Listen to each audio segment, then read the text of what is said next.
Hello, we are here at the Dallas International Film Festival with Steve James, the director of The Interrupters. Steve, thank you so much for joining us. We are excited to have him. You definitely need to go see his screening playing at the Highland Park Theater, and it will be there tomorrow at 2:30. Yeah. All right. So tell me a little bit about how you grabbed a hold of this idea to go and look at the violence going on in Chicago and how it's impacting everything. Well, the idea really came from my partner on the film, Alex Kotlowitz, who's an author, and he did an article for the New York Times Magazine that focused on this group Ceasefire and the work they were doing trying to mediate violence in the city in these neighborhoods. And Alex and I go back, and we had been wanting to do a project together, and I called him up after I read his piece, and I said, I think maybe this should be the film. And I think the reason we both wanted to do this as a film is we feel like this issue of urban violence, I think a lot of times people now feel sort of helpless about it. They either feel like we've kind of solved it, murders are down in most big major cities, and so we've kind of done what we can do, and the rest of it is sort of what can we do at this point. But, so I think we wanted to kind of put it back on the map in some ways as an issue, and also show that people like the violence interrupters that do this work in the streets are really effective and can actually make a difference. Yeah, you know, I read a quote talking about how the spread of violence mimics the spread of disease, and the treatment should be the same. Can you speak to that a little bit? That's the underlying philosophy of the group Ceasefire. Gary Slutkin, who founded the organization, is an epidemiologist, and for 10 years he worked in Africa on infectious diseases. And when he came back to the States, decided he was tired of living abroad, he wanted to come back to his hometown. He looked around Chicago and he saw that violence was such an important issue, and he felt like it mimicked some of the same characteristics as the infectious diseases he was treating in Africa. And so one of the fundamental principles behind this is that you try to take the good and bad out of it, the morality out of it to some extent, and treat it like a disease instead of a failing, number one. And then number two, the biggest thing is you want to change the behavior. And if you can change people's behavior when it comes to infectious diseases like AIDS, you can make an impact, and if you can change people's behavior when it comes to violence, you can make an impact. Wow, that is definitely a very prevalent message for this day and age. And I also read about how, you know, the focus has really been shifted away from, you know, the violence in cities and homelessness and poverty. People just really not paying attention or giving it the credibility that it's there and the recognition. And how can we help? They really just kind of like, pfft. Right. I think there is this feeling that if you don't live in those neighborhoods, they're gone. Yeah. There's not much to be done about it. And if you do live in those neighborhoods, there's this feeling that no one really cares, and there's a sense of helplessness as well. And so that's why I think this film, you know, couldn't be more timely, because we really do immerse you in some of these neighborhoods where the violence is prevalent, where poverty and joblessness are very present.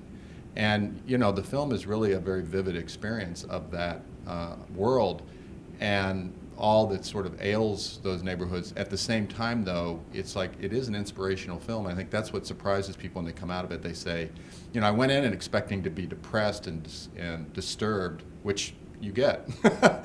But I came out inspired by the work that these interrupters do, because these interrupters are people who used to be gangbangers. Most of them have served time. They have been part of the problem, and now they're very much part of the solution.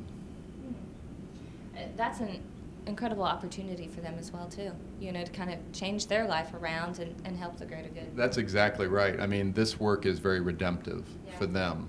And I think when you watch the film, we are on the streets with them for a year in Chicago, and we see the work that they're doing and the impact they're having. At the same time, the film profiles them and where they have come from, where they were and where they're at now, and that as well is inspirational.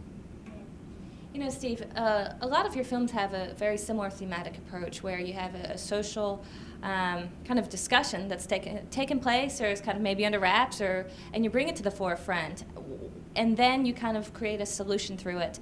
What do you think of all the work that you've done is the central theme that you hope to pass on as a legacy?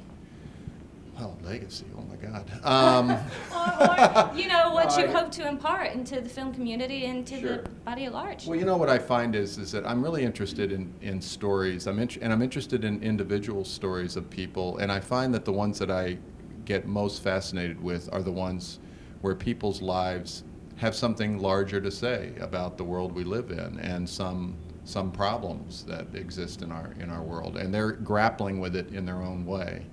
And you know, so I like to think of the films that I've done as being stories first and foremost that hopefully hook you as a viewer, make you care about these people that you're seeing in this film, and then as a result of that, of connecting you and engage you in a discussion and in thinking about some of the larger social ills. We are certainly excited to have your film here at Dallas. Tell us a little bit about your experience with the festival. Well, I feel like I'm a regular here now. I first brought a film here. I mean, the festival is very young, right? Yeah. And I mean, yeah, it's amazing how far it's come in such a short period of time. So the first film I had at the festival was a film called At the Death House Door that was here a few years ago. It's a Texas story. It's about a man who was a death house chaplain at the Huntsville prison, and really changed from being pro-death penalty to against the death penalty as a result of that experience. Then last year I had No Crossover, The Trial of Allen Iverson, one of the ESPN 30 for 30 films here. I was not able to attend, which I was really sorry about, but I'm back this year with a new film. So, you know, I don't know, I think maybe I've had the most films here, right? Can somebody tabulate that? Yeah, we need to look that up. Do a little query. Well, Steve, thank you so much for coming. Thank you so much for an important film like The Interrupters. Everybody go see it. And congratulations on all your successes with all of the films and your experience with Dallas. Thank you. Thank you. It's great to be here.